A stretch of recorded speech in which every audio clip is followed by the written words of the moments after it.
इस क्लास में हम लोग डीएलएड एंट्रेंस एग्जाम 2023 का मॉक टेस्ट लेने वाले हैं। जी हाँ, आज का हमारा ये मॉक टेस्ट 2 है। इससे पहले हम लोगों ने मॉक टेस्ट 1 पढ़ चुका है, यानी 1 दे चुका है। तो आज की इस क्लास में हम लोग यानी मॉक टेस्ट 2 को देंगे, और जो कि हमारा सोशल साइंस का रहेगा। जी हाँ, तो आज की इस क्लास में मैं आपको 50 क्वेश्चन पूछूंगा। देखते हैं कि आप लोग 50 में से कितने क्वेश्चन के आंसर करेक्ट दे पाते हैं आज की इस लाइव सेशन में। तो बिना किसी टाइम वेस्ट किए हम लोग क्लास को स्टार्ट करते हैं। और आपको अगर नोटिफिकेशन मिल चुकी है तो आप लोग अपने फ्रेंड्स में शेयर कर दिए, अपने ग्रुप में शेयर कर दिए, ताकि सबको क्लास में जुड़ सके और इस मॉक टेस्ट को दे सके। तो बिना टाइम को वेस्ट किए हम लोग क्लास को चलेंगे। और अगर आप लोग अभी तक शेयर नहीं किए लिंक को तो शेयर कर दीजिए, और जो नहीं जुड़े उनको इन्फॉर्म कर दिए। चलिए यहाँ पे हम लोग क्वेश्चन को स्टार्ट करते हैं। जैसा कि जो क्वेश्चन नंबर है वो स्क्रीन पे आ चुका है, और जितने भी क्वेश्चन हम लोग कवर करने वाले हैं ये सारे आपके एग्जाम के लिए काफी इंपॉर्टेंट है। जी हाँ, यहाँ से आपको बहुत सारे question as it is question paper में देखने को मिलेगा, इसलिए आप लोग इस लाइव सेशन को बिल्कुल भी बीच में नहीं छूटेगा, आप लोग पूरा जरूर देखिएगा। चलिए, तो अभी जो फर्स्ट क्वेश्चन है पूछा गया है कि रक्त एवं लौह की नीति का अवलंबन किसने किया। जी हाँ, तो रक्त और लौह की नीति का अवलंबन किसने किया, काफी इंपॉर्टेंट क्वेश्चन आपको एग्जाम में ये क्वेश्चन पेपर में आपको पूछा जा चुका है। जी हाँ, आप लोग बताइए कि कौन सा ऑप्शन करेक्ट होगा। Option number A Bismarck, Hitler, Bazley या विलियम। चलिए, बिना किसी देरी के आप लोग यहाँ पे क्वेश्चन नंबर का करेक्ट आंसर देने की कोशिश करेंगे, और कौन सा ऑप्शन करेक्ट होगा आप लोग कमेंट बॉक्स में बताते चलेगा। Very good. तो यहाँ पे जो हमारा करेक्ट आंसर हो जाएगा वो ऑप्शन नंबर ए हो जाएगा। देखिए यहाँ पे क्या हो जाएगा, बिस्मार्क हो जाएगा। तो रक्त और लौह की नीति का जो अवलंबन किया था वो किसने किया था, वो बिस्मार्क ने किया था, इसलिए जो ऑप्शन नंबर ए है बिल्कुल आप सबका यहाँ पे राइट है। चलिए, वेरी गुड। तो जितने भी क्लास में स्टूडेंट जुड़े हुए हैं आप सबको गुड इवनिंग। और जो यहाँ पे आंसर दे चुके हैं कौन है, साकिब रजा, जिन्होंने ऑप्शन नंबर ए दिया है। अमित कुमार ने भी ए दिया है, बिट्टू कुमार ने भी ए दिया है। तो बहुत अच्छी बात है कि आप लोगों ने सही आंसर दिया, और ज्यादा से ज्यादा आप लोगों को सही करने की कोशिश करना है, क्योंकि हम लोग टेस्ट ले रहे हैं तो आपको टेस्ट में ज्यादा से ज्यादा स्कोर करना है। चलिए, अब नेक्स्ट क्वेश्चन नंबर 2 को देख लेते हैं। जो क्वेश्चन नंबर 2 है वो स्क्रीन पे आ चुका है। क्या बोला जा रहा है, पहले तुम मनुष्य हो उसके बाद किसी देश के नागरिक या अन्य कुछ, ये कथन किसका है। जी हाँ, यहाँ पे जो कथन है पहले तुम मनुष्य हो उसके बाद किसी देश के नागरिक या अन्य कुछ, ये कथन है कि किसने कही थी। यहाँ पे आपको बताना है इसका करेक्ट आंसर। बिना किसी देरी के आप लोग क्वेश्चन नंबर 2 का भी करेक्ट आंसर देने की कोशिश करेंगे, और कौन सा राइट आप लोग फटाफट से बताइएगा। Very good. चलिए, तो बिट्टू कुमार ने मुझे आंसर दिया ऑप्शन नंबर बी, यानी 2 का ऑप्शन नंबर बी बोल रहे हैं। अखिलेश कुमार भी यहाँ पे क्या बोल रहे हैं, बी। चलिए, अंजलि कुमारी ने सी बताया है। देखते किसका करेक्ट आंसर होता है। यहाँ पे जिन्होंने भी क्वेश्चन नंबर 2 का ऑप्शन नंबर बी या सी बताया तो आपका नहीं होगा। आपका जो राइट आंसर हो जाएगा आपका ऑप्शन नंबर ए हो जाएगा, जिन्हें भी क्या हो जाएगा, यानी मेथसिनी हो जाएगा। तो ये बात किसका है, ये मेथसिनी का है, इसलिए ऑप्शन नंबर ए है बिल्कुल राइट है। चलिए, तो आप देख लीजिए हम लोग नेक्स्ट क्वेश्चन, क्वेश्चन नंबर 3। जी हाँ, तो 3 को भी देख लीजिए, और 3 में कौन सा क्वेश्चन राइट होगा, कौन सा ऑप्शन राइट होगा, आपको फटाफट से कमेंट बॉक्स में बताने हैं। महात्मा गांधी ने कब नमक बनाकर नमक कानून का उल्लंघन किया था। जी हाँ, तो महात्मा गांधी ने कब नमक कानून बना करके नमक कानून का उल्लंघन किया था, यहाँ पे आपको बताना है। काफी इंपोर्टेंट क्वेश्चन आपको एग्जाम में ये बार बार क्वेश्चन पूछा जा चुका है, इसलिए फटाफट से बताइए कौन सा ऑप्शन क्वेश्चन नंबर 3 में करेक्ट होगा। चलिए, ओके।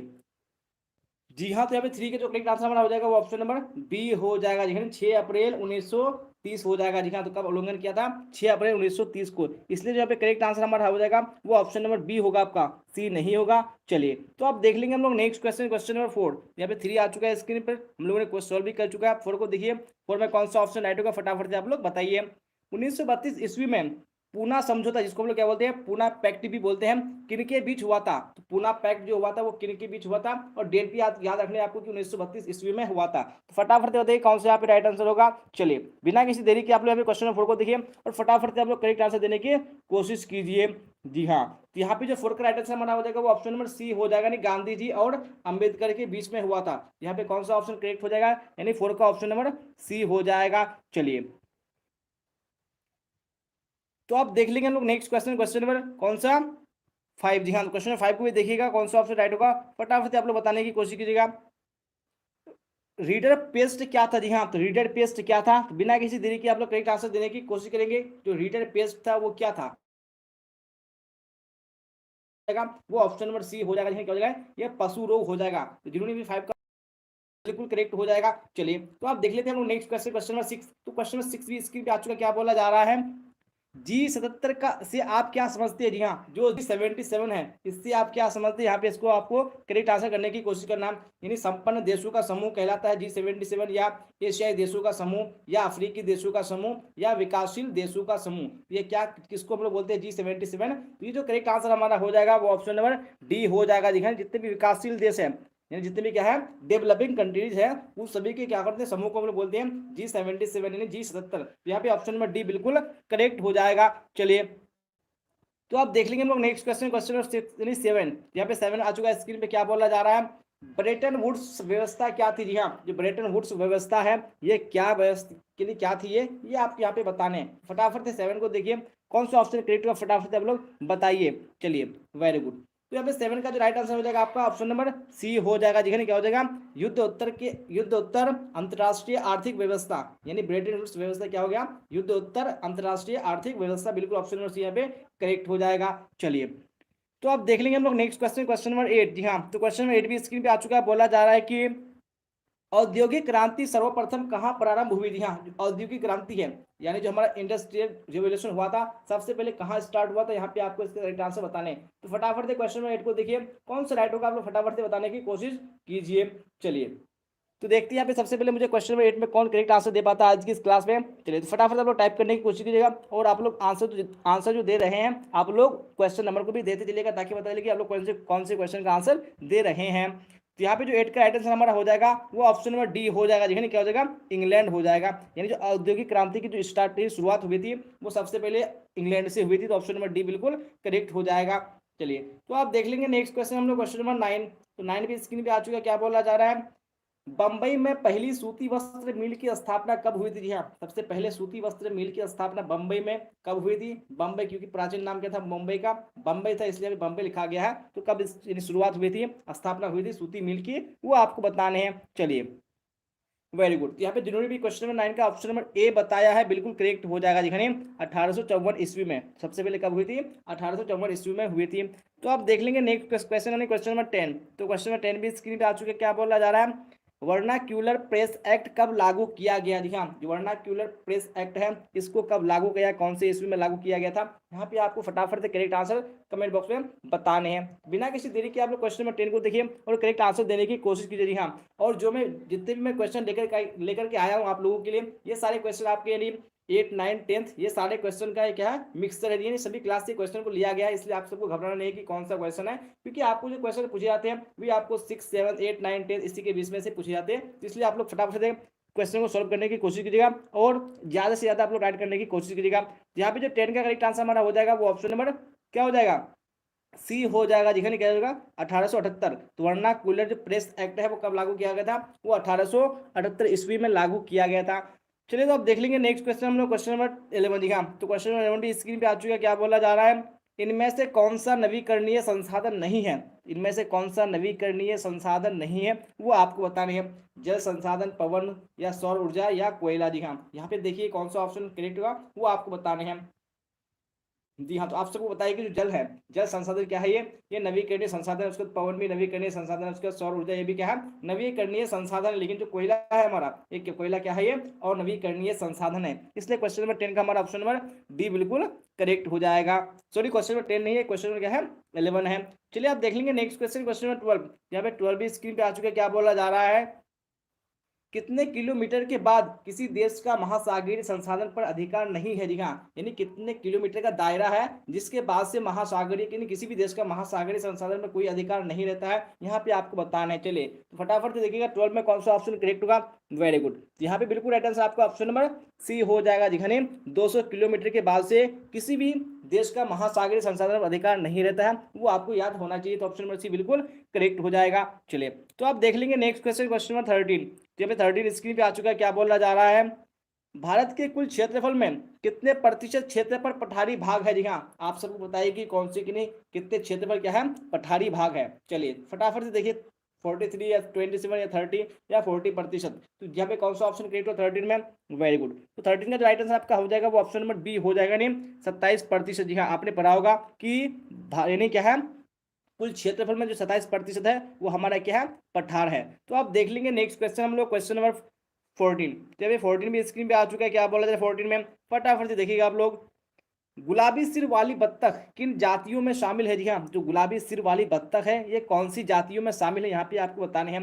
दुर्लभ जातियाँ, सामान्य जातियाँ या संकटग्रस्त जातियाँ या लुप्त जातियाँ? यहाँ पे 14 में देखिए कौन सा ऑप्शन करेक्ट होगा और फटाफट से बताने की कोशिश कीजिए। जी हाँ, और जितने भी क्वेश्चन का अगर आपको आंसर पता नहीं है तो आपको क्या कर लेना है? स्क्रीनशॉट ले लेना है या आपको अच्छी तरीके से याद कर लेना। नहीं तो मैं इस क्लास के बाद में यानी डिस्क्रिप्शन में लिंक डाल दूंगा PDF का, आप लोग वहाँ से भी इसको देख सकते हैं, या जो कमेंट या जो डिस्क्रिप्शन बॉक्स में जो आपका टेलीग्राम का लिंक दिया हुआ आपको, उसको लिंक को क्लिक करके जुड़ जाना है ताकि आप लोग टेलीग्राम से इसको प्राप्त कर सके। फिलहाल 14 में कौन सा ऑप्शन करेक्ट होगा वो आपको बताने हैं। तो 14 का ऑप्शन नंबर डी बिल्कुल करेक्ट हो जाएगा। यानी क्या हो जाएगा, ये लुप्त जातियां हो जाएगा, बिल्कुल ऑप्शन नंबर डी करेक्ट हो जाएगा।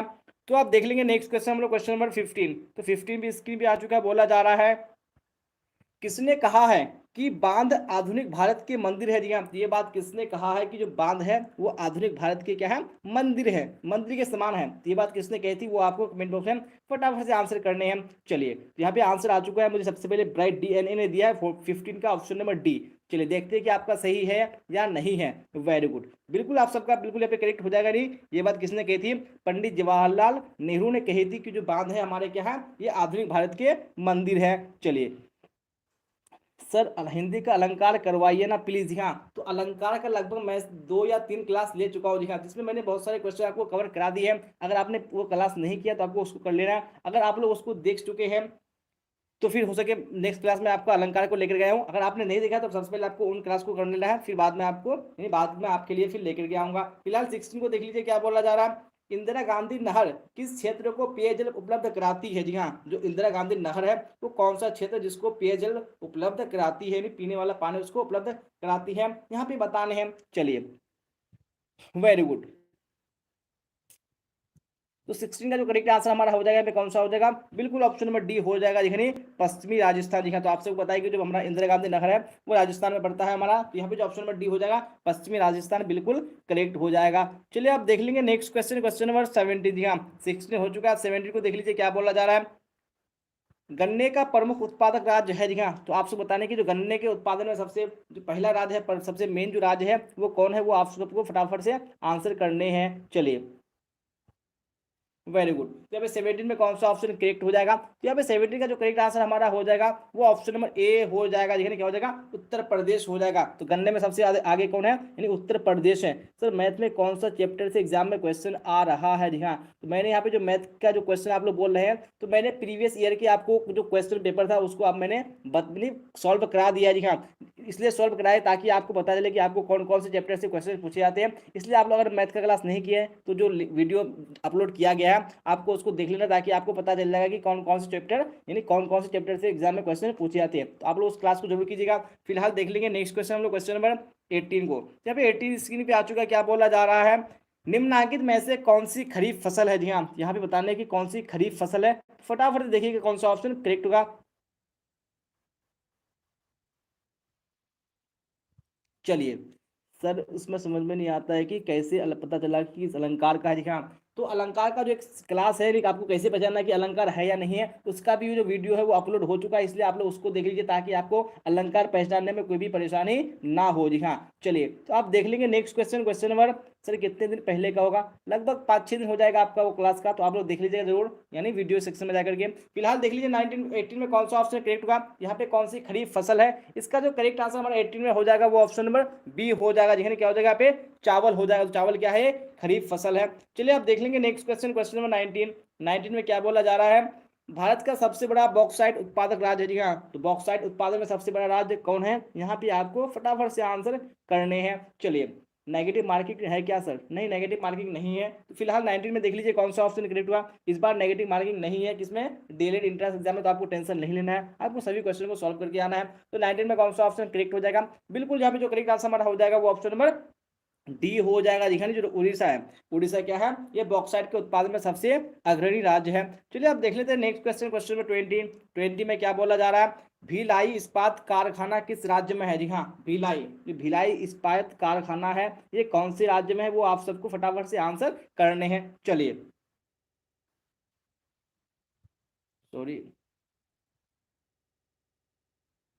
चलिए तो भिलाई इस्पात कारखाना किस राज्य में है, यहाँ पे फटाफट से आंसर दीजिएगा। तो वेरी गुड, तो भिलाई जो हमारा इस्पात कारखाना हो जाएगा हमारा क्या हो जाएगा, वो छत्तीसगढ़ हो जाएगा। इसलिए जो ऑप्शन नंबर ए होगा हमारा बिल्कुल करेक्ट हो जाएगा। तो किसमें है, छत्तीसगढ़ में ये पड़ता है। चलिए आप देख लेंगे नेक्स्ट क्वेश्चन, क्वेश्चन 21। जी हाँ, 21 आ चुका है। स्क्रीन पे बोला जा रहा है कौन सा भाषाई समूह ब्रुसेल्स में बहुसंख्यक है। जी हाँ, यानी कौन सा भाषाई समूह है जो ब्रुसेल्स में यानी बेल्जियम की राजधानी क्या है, ब्रुसेल्स। जी हाँ, वहां पे सबसे अधिक संख्या में पाया जाता है कौन सा भाषी, यानी कौन सी भाषा बोलने वाले लोग। फटाफट से बताइएगा, जर्मन भाषी या इंग्लिश भाषी, फ्रांसीसी भाषी या डच भाषी। तो 21 का जो राइट आंसर आपका हो जाएगा वो ऑप्शन नंबर सी हो जाएगा जी, यानी फ्रांसीसी भाषी, यानी फ्रांस बोलने वाले जो लोग हैं वो ब्रुसेल्स में अधिक संख्या में पाए जाते हैं। चलिए अब देख लेंगे नेक्स्ट क्वेश्चन, क्वेश्चन नंबर 22। जी हाँ, तो 22 भी स्क्रीन पे आ चुका है। क्या बोला जा रहा है, अवशेष विषयों पर कानून बनाने के अधिकार निम्न में से किसके पास है। जी हाँ, तो अवशेष विषयों पर कानून बनाने का अधिकार किसके पास है, यहाँ पे आपको बताने हैं, संसद, राज्य विधानमंडल, या ए और बी दोनों, या इनमें से कोई नहीं। जी हाँ, तो ये जो अधिकार है वो किसके पास है, यहाँ पे आपको फटाफट से आंसर बताने हैं। तो 22 में जो करेक्ट आंसर हमारा हो जाएगा वो क्या होगा, बिल्कुल ऑप्शन नंबर ए हो जाएगा। यानी संसद के पास है, किसके पास है, ये संसद के पास है, इसलिए ऑप्शन नंबर ए बिल्कुल करेक्ट हो जाएगा। चलिए सर, दिल्ली डीएलएड में भी ऐसा आ सकता है। जी हाँ, बिल्कुल आ सकता है, क्योंकि डीएलएड एंट्रेंस एग्जाम होता है, तो क्योंकि क्वेश्चन जो है वो सबका लगभग सेम ही रहता है। ऐसा नहीं कि क्वेश्चन जो होता है वो सिलेबस, डीएलएड का सिलेबस क्या है, सबका सेम ही है, वो अलग बिल्कुल भी नहीं है। तो आप लोग कोई सा भी, यानी कहीं से भी एग्जाम दे रहे हैं, बिहार हो या कहीं कोई भी स्टेट हो, वो आप लोग बिल्कुल अच्छे तरीके से पढ़ सकते हैं, क्योंकि आपको एग्जाम में क्वेश्चन आ सकता है। ऐसा कोई नहीं है कि आपको सिर्फ ये कोई प्रॉपर यानी स्टेट के लिए पढ़ाया जा रहा है। फिलहाल 23 को देख लीजिए, क्या बोला जाए 23 में, पंचायती राज को शक्तिशाली और प्रभावी बनाने के लिए संविधान में 73वां संशोधन कब किया गया था। जी हाँ, जो 73वां संशोधन किया गया था संविधान में, वो क्यों किया गया था, वो पंचायती राज को शक्तिशाली और प्रभावी बनाने के लिए। लेकिन ये कौन से ईस्वी में किया गया था, यहाँ पे आपको फटाफट इसका आंसर देने हैं। तो 23 में कौन सा ऑप्शन करेक्ट होगा, वेरी गुड, बिल्कुल जो ऑप्शन नंबर ए हमारा हो जाएगा, करेक्ट हो जाएगा। नहीं, जो 73वां संशोधन हुआ था वो कब हुआ था, वो 1992 ईस्वी में हुआ था, इसलिए जो ऑप्शन नंबर ए होगा बिल्कुल करेक्ट हो जाएगा। चलिए तो अब देख लेंगे हम लोग नेक्स्ट क्वेश्चन, क्वेश्चन नंबर 24। जी हाँ, तो 24 भी स्क्रीन पे आ चुका है। क्या बोला जा रहा है, रंग भेद की नीति को समाप्त करवाने के लिए चलाए गए आंदोलन का नेतृत्व किया था। जी हाँ, यानी रंग भेद की नीति के जो समाप्त करने के लिए जो आंदोलन चलाया गया था, उसका नेतृत्व किसने किया था, इसकी लीडरशिप किसने की थी, यहाँ पे आपको इसका करेक्ट आंसर बताने हैं। चलिए फटाफट से बताइए कौन सा ऑप्शन करेक्ट होगा, वेरी गुड। तो 24 का जो राइट आंसर हमारा हो जाएगा वो ऑप्शन नंबर बी हो जाएगा। जी यहाँ पे क्या हो जाएगा, नेल्सन मंडेला हो जाएगा। जी हाँ, जो कि ये प्रधानमंत्री भी रह चुके हैं। तो किसने चलाया था, वो नेल्सन मंडेला ने चलाया था, इसलिए सॉरी नेतृत्व किया था। तो ऑप्शन नंबर बी बिल्कुल करेक्ट हो जाएगा। चलिए आप देख लेंगे नेक्स्ट क्वेश्चन हम लोग, क्वेश्चन नंबर 25। तो 25 भी स्क्रीन पे आ चुके हैं। क्या बोला जा रहा है, संविधान के किस अनुच्छेद द्वारा अस्पृश्यता को समाप्त कर दिया गया है। जी हाँ, तो संविधान का कौन सा यहाँ पे क्या है, अनुच्छेद है जिसके द्वारा अस्पृश्यता को, यानी जो छुआछूत है, इसको समाप्त कर दिया गया है। यहाँ पे आपको इसका आंसर बताने हैं। तो 25 में कौन सा ऑप्शन करेक्ट होगा, जी हाँ, बिल्कुल जो ऑप्शन नंबर सी करेक्ट हो जाएगा। नहीं, अनुच्छेद 17, अनुच्छेद 17 में क्या है, जो अस्पृश्यता है उसको समाप्त कर दिया गया है। चलिए अब देख लेंगे नेक्स्ट क्वेश्चन, क्वेश्चन 26। तो 26 भी स्क्रीन पे आ चुका है। बोला जा रहा है, धर्म को राजनीति से कभी भी अलग नहीं किया जा सकता, ये शब्द किसने कहे थे। दिखा, इससे पिछले वाले क्लास में भी मैंने आपको इस क्वेश्चन को सॉल्व करा दिया था। तो बताइए कि आप लोग कौन सा ऑप्शन करेक्ट होगा।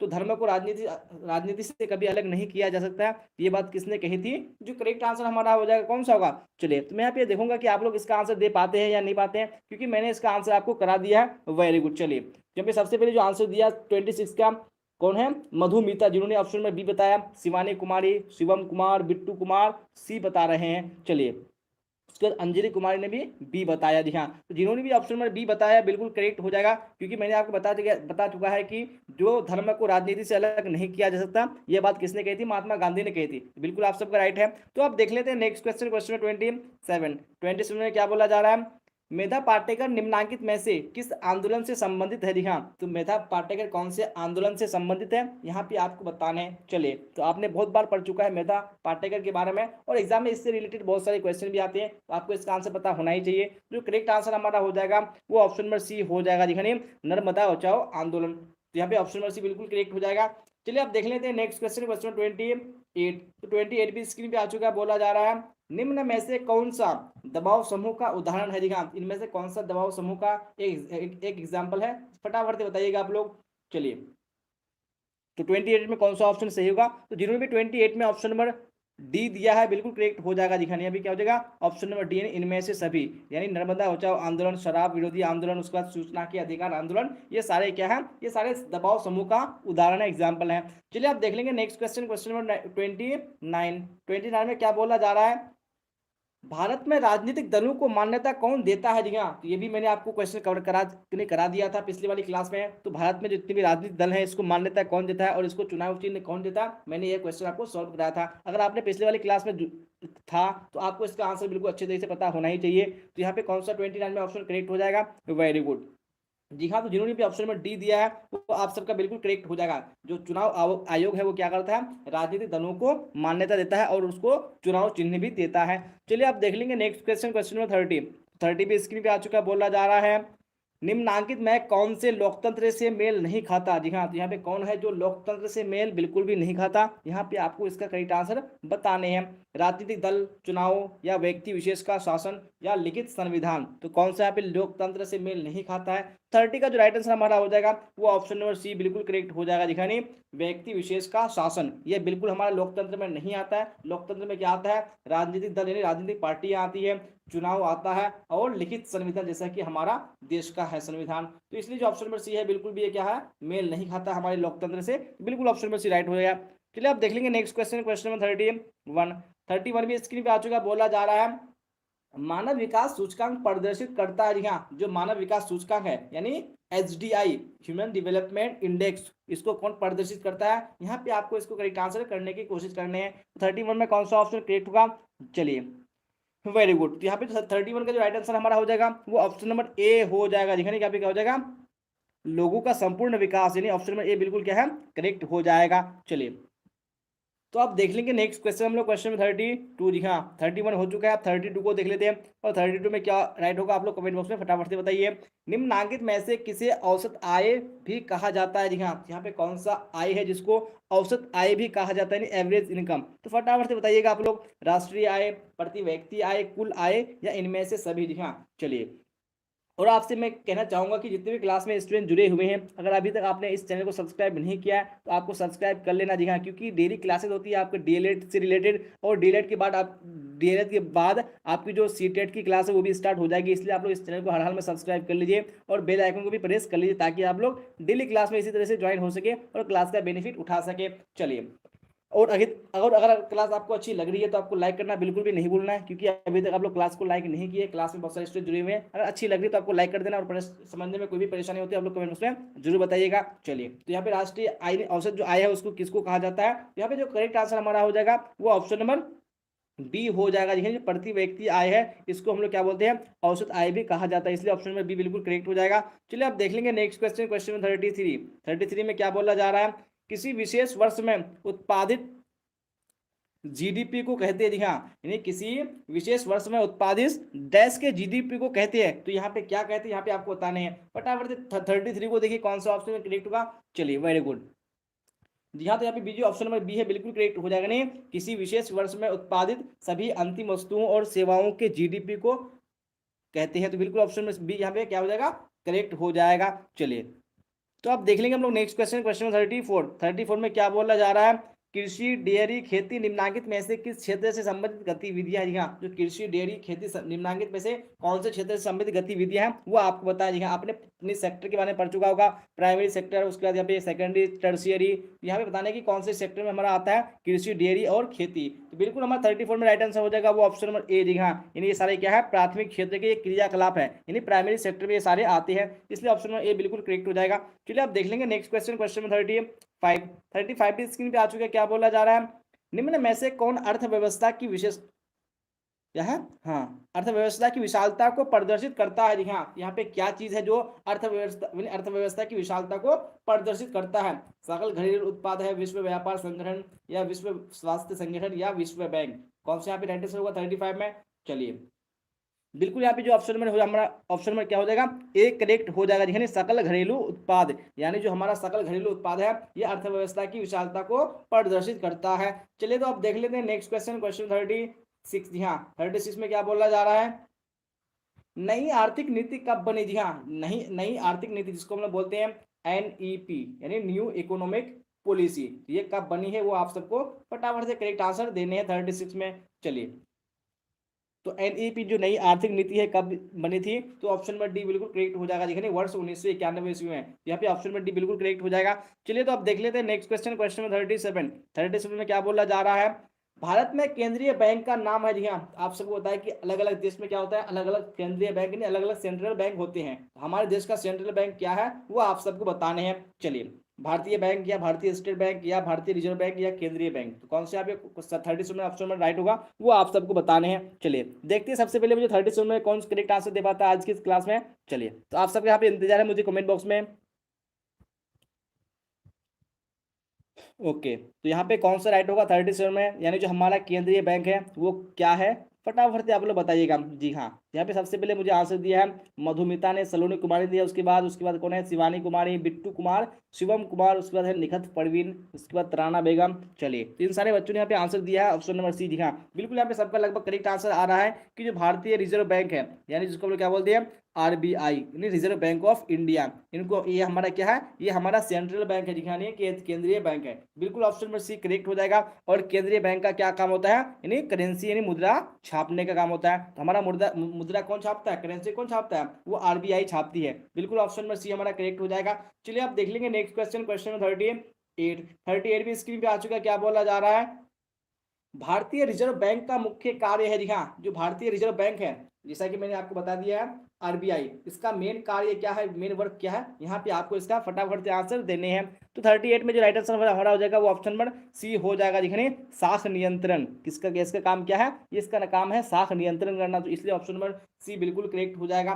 तो आप देख लेते हैं नेक्स्ट क्वेश्चन, क्वेश्चन 39 भी स्क्रीन पे आ चुका है। क्या बोला जा रहा है, विश्व व्यापार संगठन की स्थापना कब हुई, जी हाँ, विश्व व्यापार संगठन जिसको हम लोग बोलते हैं डब्ल्यू यानी वर्ल्ड ट्रेड ऑर्गेनाइजेशन, तो इसकी स्थापना कब हुई थी, तो फटाफट से आपको इसका करेक्ट आंसर बताने हैं। चलिए, यहाँ पे 39 में कौन सा ऑप्शन करेक्ट होगा, जी हाँ, तो यहाँ पे सबसे पहले मुझे तराना बेगम ने आंसर दिया है ऑप्शन नंबर डी। चलिए, उसके बाद कौन है, शिवम कुमार, शिवानी कुमारी, यहाँ पे बी सी और डी आंसर आ रहा है, एक ऑप्शन किसी का भी नहीं आ रहा। चलिए देखते हैं किसका राइट होता है। तो जिन्होंने भी ऑप्शन में यहाँ पे डी बताया उनका बिल्कुल करेक्ट हो जाएगा, दिखाने 1995 ईस्वी में। तो कब हुई थी स्थापना, 1995 ईस्वी में हुई थी। चलिए, आप देख लेंगे नेक्स्ट क्वेश्चन, क्वेश्चन नंबर 40 में क्या बोला, जरा फटाफट से देखिए, करेक्ट आंसर देने की आप लोग कोशिश कीजिए। उपभोक्ता संरक्षण अधिनियम किस वर्ष लागू किया गया था, जी हाँ, उपभोक्ता संरक्षण अधिनियम कौन सी वर्ष में लागू किया गया था, यहाँ पे आपको बताने हैं। चलिए, तो फटाफट से 40 को देखिए और करेक्ट आंसर देने की आप लोग कोशिश कीजिए। यहाँ पे जो राइट आंसर हमारा हो जाएगा बिल्कुल 40 का वो ऑप्शन नंबर डी हो जाएगा। देखिए वर्ष 1986 में, कब बना था, 1986 ईस्वी में। तो इसी को हम लोग क्या बोलते हैं, यानी उपभोक्ता संरक्षण अधिनियम, जो कि 1986 में लागू हुआ था। चलिए, आप देख लेंगे नेक्स्ट क्वेश्चन, क्वेश्चन नंबर 41। तो 41 स्क्रीन पे आ चुका, बोला जा रहा है उपभोक्ता जागरूकता आंदोलन की शुरुआत किस देश में हुई थी, जी हाँ, जो उपभोक्ता जागरूकता आंदोलन की शुरुआत यानी स्टार्टिंग हुई थी वो कौन से देश से हुई थी, यहाँ पे आपको बताने हैं, इंग्लैंड, चीन, जापान या संयुक्त राज्य अमेरिका। चलिए, तो 41 में कौन सा ऑप्शन करेक्ट होगा, तो बिल्कुल यहाँ पे राइट आंसर हमारा हो जाएगा वो ऑप्शन नंबर ए हो जाएगा। देखिए इंग्लैंड से हुई थी, कहाँ से हुई थी, वो इंग्लैंड से स्टार्ट हुई थी, इसलिए ऑप्शन नंबर ए बिल्कुल करेक्ट हो जाएगा। चलिए, आप देख लेंगे नेक्स्ट क्वेश्चन, क्वेश्चन 42। तो 42 भी स्क्रीन पे आ चुके हैं। क्या बोला जा रहा है, अंतरराष्ट्रीय मानक संगठन का मुख्यालय कहाँ है, जी हाँ, जो अंतरराष्ट्रीय मानक संगठन है इसका मुख्यालय, इसका हेडक्वार्टर कहाँ है, कौन सी जगह में, कौन से देश में, यहाँ पे आपको इसका करेक्ट आंसर बताने। चलिए, फटाफट से देखिए कौन सा है 42 में करेक्ट आंसर होगा, अंतरराष्ट्रीय मानक संगठन का मुख्यालय कहाँ हो जाएगा, तो बिल्कुल यहाँ पे ऑप्शन में हमारा करेक्ट हो जाएगा ए, जेनेवा में है। कहाँ पे है, जेनेवा में है। चलिए, आप देख लेंगे नेक्स्ट क्वेश्चन हम लोग, क्वेश्चन 43। तो 43 भी स्क्रीन पे आ चुका है। क्या बोला जा रहा है, गुटेनबर्ग का जन्म कब हुआ था, जी हाँ, जो गुटेनबर्ग है इनका जन्म कब हुआ था, यहाँ पे आपको इसका करेक्ट आंसर देने हैं, यानी कब हुआ था, यानी कौन से देश में हुआ था, अमेरिका में हुआ था, जर्मनी में हुआ था, जापान में हुआ था, इंग्लैंड में हुआ था। तो ये सॉरी, यहाँ पे क्वेश्चन टाइप गलत हो चुका है, नहीं कब नहीं हुआ था, क्या होगा, कहाँ हुआ था। तो गुटेनबर्ग का जन्म कहाँ हुआ था, कौन से देश में हुआ था, बिल्कुल 43 का ऑप्शन में बी करेक्ट हो जाएगा, नहीं इनका जन्म जर्मनी में हुआ था, बिल्कुल ऑप्शन में बी आप सबका राइट है। चलिए, तो आप देख लेते हैं नेक्स्ट क्वेश्चन, क्वेश्चन 44 में क्या बोला जा रहा है, मार्टिन लूथर किंग कौन था, जी हाँ, मार्टिन लूथर किंग, इसको हम लोग बोलते हैं, क्या बोलते हैं, MLK JR, जी हाँ, इसका नाम पूरा नाम क्या है? Martin Luther king junior. ये कौन थे यहाँ पे आपको बताने हैं? समाज सुधारक, दार्शनिक, राजनीतिक या धर्म सुधारक। जी हाँ, तो आप सबको बताया कि ये क्या थे? एक धर्म सुधारक थे। यहाँ पे सॉरी क्या हो जाएगा? हाँ, धर्म सुधारक। 44 में कौन सा ऑप्शन राइट होगा? फटाफट से बताइएगा। समाज सुधारक, दार्शनिक, राजनीतिक या धर्म सुधारक। चलिए, यहाँ पे जो राइट आंसर हमारा हो जाएगा वो ऑप्शन नंबर डी हो जाएगा। क्या हो जाएगा? समाज सुधारक हो जाएगा। चलिए आप देख लेंगे नेक्स्ट क्वेश्चन, क्वेश्चन 45। 45 भी स्क्रीन पे आ चुका है। बोला जा रहा है गुटेनबर्ग ने सर्वप्रथम किस पुस्तक की छपाई की थी? जी हाँ, गुटेनबर्ग ने सबसे पहले जो पुस्तक की छपाई की थी वो कौन से पुस्तक की थी? आपको इसका आंसर पता होना ही चाहिए, काफी इंपोर्टेंट क्वेश्चन है। कुरान था, गीता था, या हदोस था, या बाइबिल थी? तो कौन सी पुस्तक थी? आप सबको बताया कि सबसे पहले जो बाइबिल को छापा गया था वो गुटेनबर्ग ने ही छापा था, इसलिए जो ऑप्शन नंबर डी होगा हमारा करेक्ट हो जाएगा। चलिए, तो आप देख लेंगे नेक्स्ट क्वेश्चन, क्वेश्चन 46 में क्या बोला जा रहा है? भूमंडलीकरण की शुरुआत किस दशक में हुई थी? जी हाँ, भूमंडलीकरण जिसको हम लोग बोलते हैं ग्लोबलाइजेशन, इसको इस भूमंडलीकरण को हम लोग और भी वैश्वीकरण भी बोलते हैं। तो इसकी स्टार्टिंग कब हुई थी, यानी कौन से दशक से हुई थी? यहाँ पे आपको बताने हैं। चलिए, 46 में कौन सा होगा? 1990 के दशक में, या 60 के दशक में, या 70 के, या 80 के दशक में? चलिए, तो यहाँ पे 46 में कौन सा ऑप्शन करेक्ट होगा? ओके, तो यहाँ पे 46 का बोल रहे हैं ऑप्शन नंबर डी, तो आपका डी नहीं होगा। जो करेक्ट आंसर हमारा हो जाएगा वो ऑप्शन नंबर ए हो जाएगा। देखिए 1990 के दशक में भूमंडलीकरण की शुरुआत हुई थी, क्योंकि भूमंडलीकरण की शुरुआत कब से हो चुकी थी? 1991 ईस्वी में, इसलिए जो हमारा करेक्ट आंसर हो जाएगा क्या? नहीं, 1990 के दशक में। चलिए, तो आप देख लेंगे नेक्स्ट क्वेश्चन, क्वेश्चन 47 भी स्क्रीन पे आ चुका है। बोला जा रहा है ब्रेटन वुड्स सम्मेलन किस वर्ष हुआ था? जो ब्रेटन वुड्स सम्मेलन था वो कौन से वर्ष में हुआ था? यहाँ पे आपको बताने, फटाफट से देखिए कौन सा ऑप्शन करेक्ट होगा।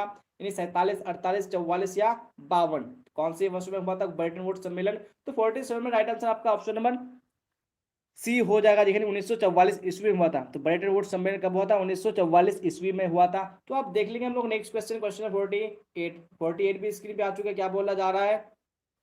आधुनिक युग में अर्थव्यवस्था के क्षेत्र में होने वाली सबसे बड़ी क्रांति कौन सी थी? जी हाँ, आधुनिक युग में यानी प्रेजेंट टाइम में जो अर्थव्यवस्था के क्षेत्र में सबसे जो बड़ी क्रांति हुई थी वो कौन सी क्रांति थी? वो हम यहाँ पे आपको बताने हैं। वाणिज्यिक क्रांति, औद्योगिक क्रांति, या साम्यवादी क्रांति, या भौगोलिक खोज। चलिए, 48 में कौन सा ऑप्शन करेक्ट होगा? जी हाँ, ये काफी इंपॉर्टेंट क्वेश्चन है, तो यहाँ पे इसका करेक्ट आंसर आपको पता होना ही चाहिए। हमारा जो करेक्ट आंसर हो जाएगा वो ऑप्शन नंबर ए हो जाएगा। जी हाँ, जो वाणिज्यिक क्रांति थी यानी जो कमर्शियल रिवोल्यूशन था, ये सबसे मेन क्या था?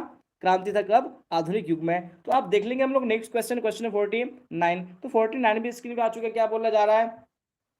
लंदन में अनिवार्य प्राथमिक शिक्षा कब लागू हुआ? जी हाँ, लंदन में जो अनिवार्य प्राथमिक शिक्षा है ये कब से लागू हुआ था? कौन से ईस्वी से लागू हुआ था? फटाफट से आप लोग कमेंट बॉक्स में इसका आंसर दीजिए। 49 में कौन सा राइट होगा? बिल्कुल ऑप्शन नंबर डी हो जाएगा। दिखाने कब से लागू हुआ था? 1870 ईस्वी से लागू हुआ था, इसलिए जो ऑप्शन नंबर डी होगा मेरा करेक्ट हो जाएगा। चलिए, तो आप देख लेंगे नेक्स्ट क्वेश्चन हम लोग, क्वेश्चन नंबर 50। जी हाँ, जो कि आज की टेस्ट का आखिरी क्वेश्चन है। इसी के साथ हमारा जो मॉक टेस्ट है वो बिल्कुल कंप्लीट हो जाएगा। तो फिलहाल 50 को देखिए, 50 में कौन सा ऑप्शन करेक्ट होगा? मेजली का संबंध किस संगठन से था? जी हाँ, जो मेजली आपने नाम सुना होगा, इसका संगठन यानी इसका संबंध कौन से संगठन, कौन से ऑर्गेनाइजेशन से था, यहाँ पे आपको बताने हैं। फटाफट में 50 में कौन सा ऑप्शन करेक्ट होगा? फटाफट से बताने की कोशिश कीजिएगा। जी हाँ, चलिए, वेरी गुड, बिल्कुल आप सबको यहाँ पे आंसर पता है। यहाँ पे ऑप्शन नंबर बी बिल्कुल करेक्ट हो जाएगा, यानी कार्बोनरी संगठन से था। तो मेजली का संबंध किससे था? इसका संबंध कार्बोनरी संगठन से था, इसलिए जो ऑप्शन नंबर बी होगा हमारा करेक्ट हो जाएगा। जी हाँ, तो आज की इस क्लास में हम लोगों ने अच्छे तरीके से इस मॉक टेस्ट को कंप्लीट कर चुका है, और आप लोगों ने भी अच्छे तरीके से इस पूरे क्लास में बने रहा है।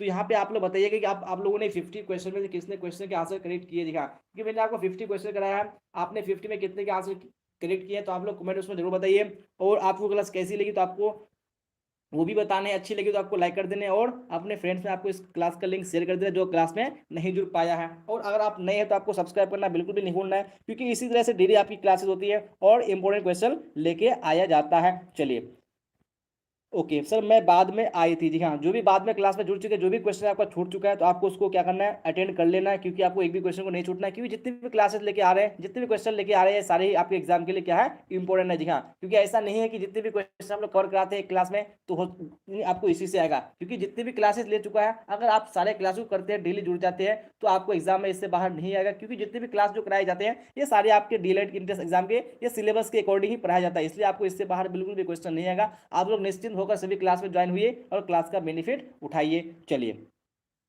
ओके, मधुमिता 50 में 47 राइट हुआ है सर। चलिए, तो बहुत अच्छी बात है कि आपका 47 राइट हुआ है। चलिए, अच्छा स्कोर है, तो आप लोग इसी तरह से इंप्रूव कीजिए अपनी तैयारी में। चलिए,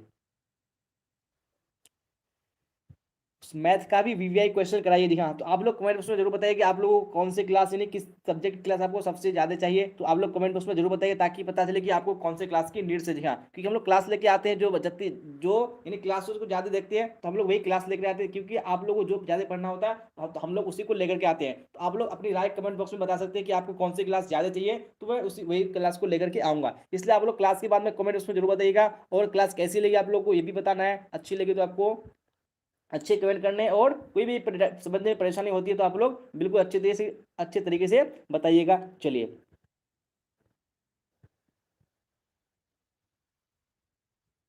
ओके, चलिए तो फिर आज के इस लाइव सेशन को हम लोग यहीं तक रहने देंगे। फिर मिलेंगे हम लोग नेक्स्ट लाइव सेशन में।